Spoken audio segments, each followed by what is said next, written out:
अगर आपकी income salary से है तो यह वीडियो आपके लिए जरूरी है। आज हम समझेंगे ग्रेच्युइटी का टैक्स ट्रीटमेंट गवर्नमेंट एम्प्लॉइज और नॉन गवर्नमेंट एम्प्लॉइज दोनों के लिए। अगर आप नौकरी के दौरान पाते हैं तो वह गवर्नमेंट एम्प्लॉय और नॉन गवर्नमेंट एम्प्लॉय दोनों के लिए पूरा टैक्सेबल होता है, कोई एग्जेम्पशन नहीं मिलेगी और इसे इनकम अंडर हेड सैलरी में टैक्सेबल किया जाता है।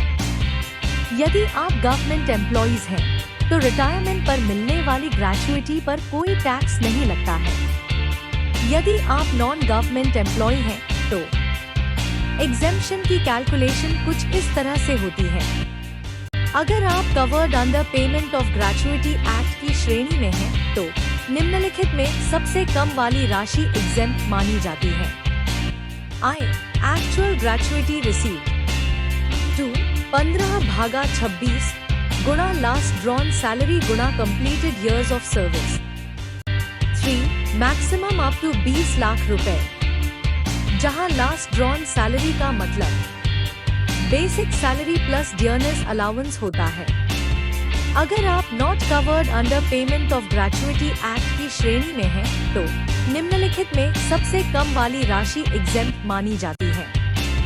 आय एक्चुअल ग्रेच्युइटी रिसीव्ड 2 15/30 गुणा average salary of last 10 months गुणा completed years of service.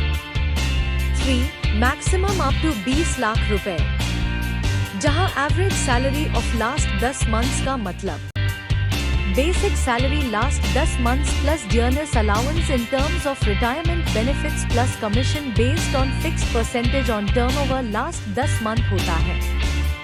Service years rounding covered act वाले केस में अंतिम वर्ष के 6 महीने से अधिक होने पर उसे आगे राउंड कर दिया जाता है, मतलब अगले पूर्ण वर्ष मना जाएगा। नॉट कवर्ड केस में कंप्लीटेड इयर्स ही लिया जाता है, राउंडिंग रूल्स नहीं होता है। टैक्स स्मार्ट बनने के लिए ITR अवेयरनेस को सब्सक्राइब करें।